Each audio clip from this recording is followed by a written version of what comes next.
luar biasa animo para pendukung Anies Baswedan saat ini di Kota Palu menyambut dengan semarak calon presiden kita Anies Baswedan. Masya Allah, luar biasa. Kota Palu ini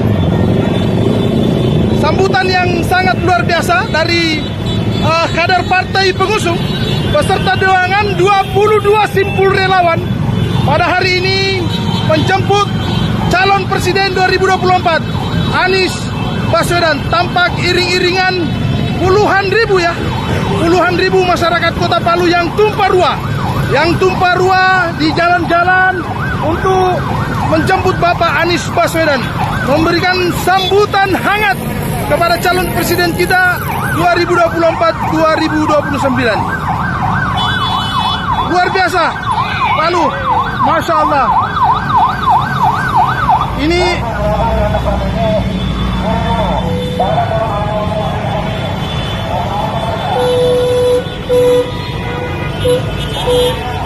nampak 22 simpul relawan mengawal proses penjemputan Bapak Anies Baswedan di Kota Palu. Masyarakat begitu sangat antusias.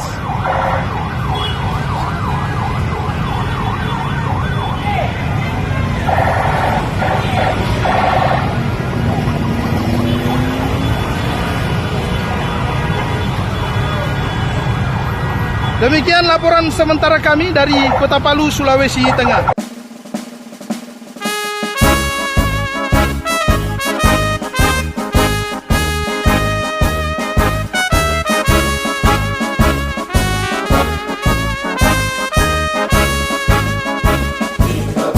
Ayah tinggalkan ibu, izinkan kami pergi berjuang di bawah kibaran sang merah putih. Majulah, ayo maju, serbu kita kembali pulang sebelum kita yang menang.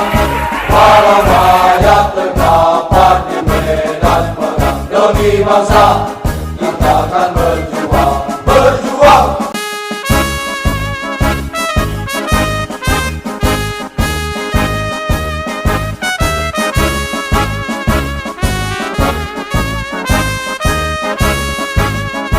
Tinggalkan ayah, tinggalkan ibu, izinkan kami pergi berjuang di bawah kibaran sang merah putih. Majulah, ayo maju, serbu tidak kembali pulang sebelum kita yang menang. Walau mayat terdapat di medan perang demi bangsa, kita akan berjuang.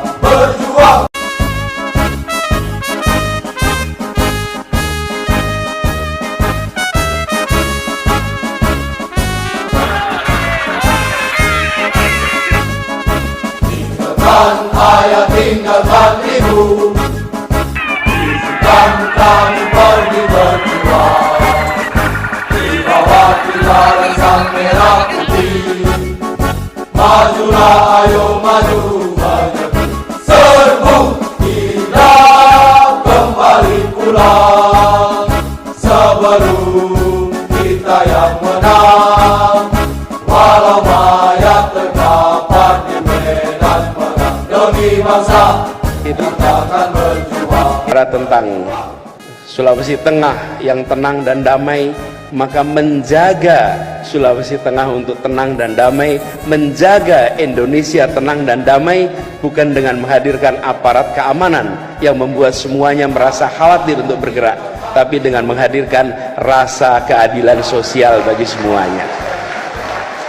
Disitulah kemudian pegangan kita. Dan untuk menghadirkan rasa keadilan sosial harus ada inovasi, harus ada terobosan. Dan terobosan itu tidak selalu berbentuk teknologi inovasi itu. Kalau boleh saya cerita sedikit yang kami alami di Jakarta. Di Jakarta ini, terus sekalian, kita punya kasus banyak sekali soal tanah, Pak. Ada rakyat kecil yang tinggal di tanah-tanah yang statusnya milik BUMN. BUMN banyak sekali di Jakarta, ratusan kampung berada di tanah-tanah BUMN. Apa yang terjadi pada mereka? Mereka tinggal tanah BUMN, lalu otomatis tidak punya status soal tanahnya, stay sengketa statusnya. Di sisi lain, mereka tidak punya IMB, karena tidak punya IMB tidak bisa masuk listrik, tidak bisa masuk air, tidak masuk izin usaha dan lain-lain. Kita dalam situasi menyaksikan ini ada sesuatu yang salah. Apakah BUMN tanahnya di situ beli dari rakyat? Tidak. BUMN ini tanahnya dapat dari perusahaan milik Belanda yang dinasionalisasi. Perusahaan milik Belanda dapat tanah dari mana? Ya, mereka datang digarisin saja tanah itu, dijadikan ini sebagai milik perusahaan Belanda, tapi pencatatannya dipindahkan menjadi pencatatan aset milik BUMN. Kami di Pemprov dalam situasi begini, ini didiamkan tidak akan pernah selesai. Lalu kita bicara inovasi. Inovasi bukan dalam inovasi teknologi, tapi inovasi policy. Apa yang dilakukan? Kita buatkan yang namanya IMB kolektif, 1 RT 1 IMB. Belum pernah ada di Indonesia itu, 1 RT 1 RW 1 IMB, nggak ada. Tapi dengan 1 IMB itu kita katakan bahwa urusan status tanah biarlah diselesaikan di pengadilan, tapi jangan sampai mereka yang kecil tidak punya IMB sehingga tidak punya listrik, tidak punya air minum, tidak punya akses untuk kredit, tidak punya akses kepada perbankan, izin usaha, nggak bisa.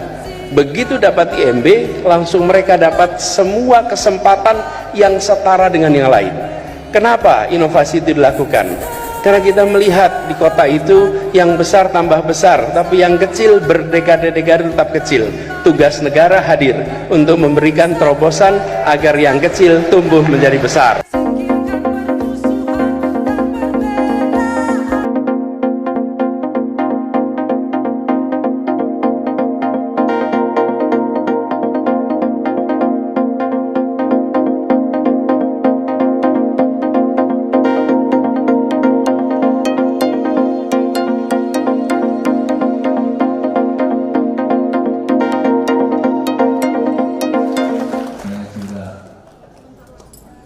Terlalu banyak kalau saya sebut satu-satu.